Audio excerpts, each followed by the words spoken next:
A huge storm system will be coming to the United States over the next few days, which will bring even more significant severe weather, including the potential for damaging winds, large hail, and a few tornadoes. Additionally, more major flooding is a possibility over the next few days, anywhere from the Midwest and the northern plains, even back towards the East Coast, where more excessive rainfall is a possibility. So in today's forecast, we are going to break down exactly what you need to know about the weather that'll be impacting the United States over the next 7 days, and we'll begin with what's happening across the country today. And there's actually been a lot of severe weather over the last 24 hours, including a big severe weather event that took place across the East Coast. We end up having pretty much numerous to almost widespread damaging winds, in addition to a couple of tornado warnings yesterday from Pennsylvania, New Jersey, all the way back down into Georgia. We also had major flooding back over in Wilmington, Delaware. There were multiple vehicles that were stranded and some buildings even flooded over there. And so unfortunately, that flooding risk is likely going to continue today, as we are expecting more showers and storms in the same exact areas.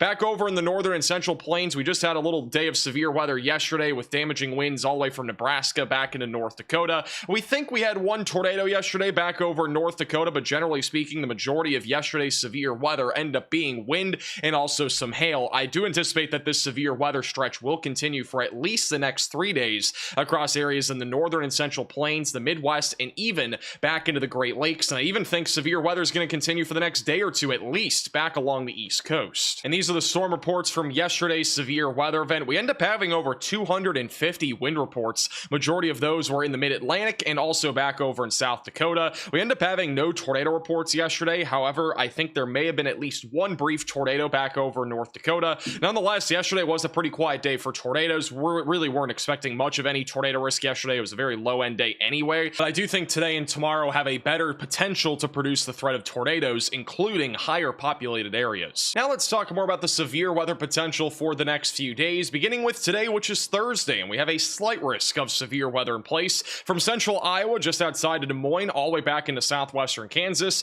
and 3 different marginal threats of severe weather. We got one from Minnesota and North Dakota back into New Mexico. We got another one back over in the southeast, and then the other one's back over from Ohio into the northeast, where all hazards of severe weather are on the table today. But for every risk, the main concern will be damaging winds. There's also a chance for some large hail, especially back over in Nebraska and Iowa, where our initial supercells fire later this afternoon into the evening. There's also a chance for a few tornadoes. This is a bit of a conditional threat. I think there is actually a pretty good chance that we'll at least see a few tornadoes somewhere in this green area today from eastern Nebraska back into western Wisconsin. But generally speaking, it's going to come down to storm mode. We're going to have a mesoscale convective vortex, basically a localized area of spin that's going to move across the central plains today, and that's going to help to basically build the potential for tornadoes, but storms are going to have to stay discreet. And if that does not end up happening, things are going to kind of struggle. I think we're going to be talking more about wind and hail rather than tornadoes. But if for some reason things can stay more discreet, I do think the tornado threat could be more elevated. Wouldn't even be shocked if a 5% tornado risk was issued somewhere in Iowa later today. But again, it's going to come down to storm mode.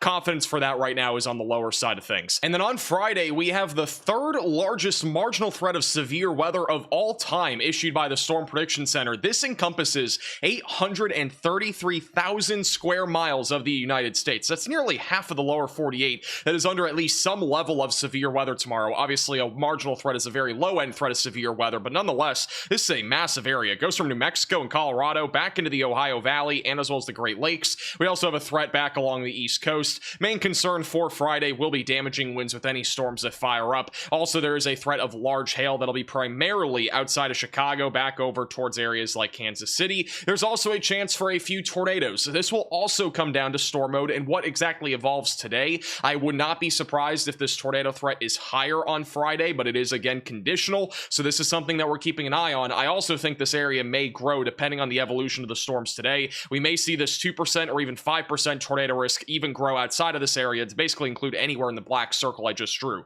So just keep in mind there's a potential for tornadoes. Obviously the highest confidence is in the green, but we may see this expand in a future outlook depending on what evolves today in terms of our severe weather threat. And then on Saturday, the threat of severe weather will continue. This is a much smaller area in general compared to what we're seeing on Friday. Marginal threat of severe weather in the Midwest and the Great Lakes, and another one back over in the High Plains. Biggest concern will be damaging winds and hail in both areas. I do think there will be a low-end tornado threat back over in the Great Lakes on Saturday, so stay weather aware. And just to let you guys know, I do think a live stream is possible both today and tomorrow, so make sure you're subscribed to the channel and click the bell icon so you're notified if and when we do go live. Now let's go day by day with the timing of severe weather. Beginning with today, we are just expecting really scattered storms to fire up this afternoon across the Appalachian Mountains back into the southeast. Damaging winds the biggest concern out of these storms. Really by around 8-9 o'clock tonight, they'll fall apart as they approach eastern North Carolina and South Carolina. Same story tomorrow. We're just talking about these little popcorn storms. They're going to fire up from New York all the way back into the southeast. Damaging winds, once again, the biggest concern on Friday as well. So again, nothing too crazy along the East Coast compared to what we had yesterday. Now back over in the Central Plains, this is a bit of a different story. Today could get pretty crazy. It's conditional, but I do think today could be a big day for severe weather, including the potential for tornadoes. It's going to come down to storm mode, but notice the significant tornado parameter values here by around 5 to 6 o'clock do indicate a very favorable corridor for a potential for a tornado or two, maybe even a strong tornado in this environment back over in central eastern parts of Nebraska. Another environment may also materialize back over in Iowa later today and also into the evening hours. So we could have a tornado threat here for several hours this afternoon and evening that could be capable of producing a few tornadoes. Generally speaking, I don't think we're seeing a tornado outbreak today, but I do think at least a few tornadoes are in play. So this is what the future radar looks like for today. Storms will try to fire off around 4 o'clock. We're mainly going to be watching this corridor over Nebraska, but there's also a chance for a few more hail and wind events back over in the Sandhills of Nebraska and also back over into western South Dakota, so keep an eye on that. By 5 o'clock, we'll be watching for storms mainly in central Nebraska. If these storms can stay more discreet, I do think the tornado threat will be much more elevated. The HRRR right now is showing kind of a cluster and a messy area of storms. These don't typically produce significant tornadoes, but nonetheless, this is the area that we need to keep an eye on this evening. By around 7 to 8 o'clock, these storms will continue to push to the east. If we have anything discreet left over, there will be a continuation of a tornado threat. And then by 11 o'clock tonight, we got a big cluster of storms moving into Iowa, Nebraska, and back into Kansas. And then by the overnight hours, those storms are just mostly wind across Iowa. I also want to point out that back over in Iowa, southwestern Wisconsin, and northwest Illinois, there will likely be a couple of small little low-top supercells that fire off by around 5, 6, 7 o'clock this evening with the potential for an isolated tornado or two. This is not in an environment that we're talking about strong tornadoes in my opinion, or even large tornadoes, but I do think there's at least a chance for a couple of tornadoes in that area. So stay weather where I do think a live stream is pretty likely today, so make sure you're subscribed and click the bell icon so you're notified if and when we do go live. Now on Friday, the threat of severe weather will continue to track a little bit further to the east as this low pressure system ejects over the Rockies and then moves towards Iowa. There will be another corridor favorable of a potential for a couple of tornadoes on Friday, mainly back over in southern Iowa, northern Missouri, and also back into western Illinois, maybe even southwest Wisconsin during the afternoon, and also the very early evening hours. So here's the timing of severe weather for Friday. And again, a lot of this is going to depend on the severe weather that we see today and how that evolves. But I do think during the morning hours, if any storms are out there, they're just going to be kind of elevated, isolated hail and wind storms. By around 2 to 3 o'clock is when I expect storms to fire up right near that low pressure system, which there will be more vorticity and spin in this area for the potential for a few tornadoes. But generally with these supercells, I think hail and wind will be the biggest concerns. It could get very messy very quickly by around 4 to 5 o'clock, and if this ends up happening, the tornado threat is going to be much more limited. But if we can see things a bit more discreet and also a lot more separated from everything else, the tornado threat would be higher. But overall, I think hail and wind are the biggest concerns with these storms. Should at least have a window though for a couple of tornadoes, and then by 7 to 8 o'clock, those storms are all just kind of clustered and into a line all the way from Kansas City back over into southern Wisconsin and Chicago. Plenty of rain is in the forecast too. We could see some localized flooding out of this event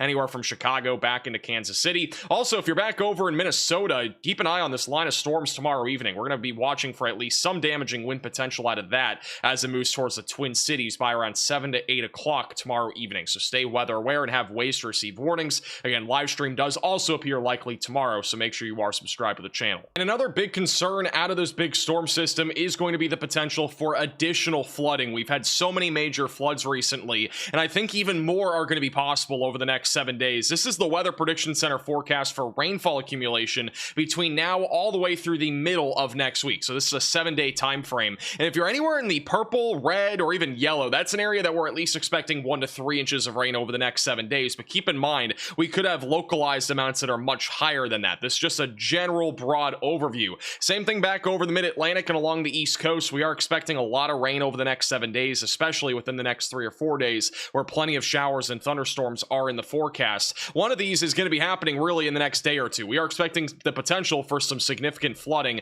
back over in the Midwest today and tomorrow, as we are expecting storms to basically be raining or overlapping each other, which is going to help to elevate our flash flooding threat. And the HRRR model just through tomorrow morning is indicating that there is a potential for a pocket or two of rainfall accumulation as high as 3 to 8 inches of rainfall. It actually outlines that in southwest Wisconsin, but keep in mind models do sometimes have trouble actually depicting where the highest amount of rain will fall, but that is obviously a possibility anywhere basically in the Midwest or even back into the Central Plains today. And then eventually into tomorrow, the rainfall accumulation would just continue to stack up as we are expecting more showers and thunderstorms. And then beyond Friday and Saturday, we are expecting this active stretch of severe weather to continue. Really, the next big event would be probably around Monday or Tuesday. It's going to depend on where this low pressure system goes that's going to be up in Canada. But if it's able to get far enough down to the south, I could see there being at least some sort of severe weather event on Sunday, Monday, or Tuesday from the northern plains back into the Midwest, but that remains uncertain at this time. We don't really know where that low pressure system is going to reside.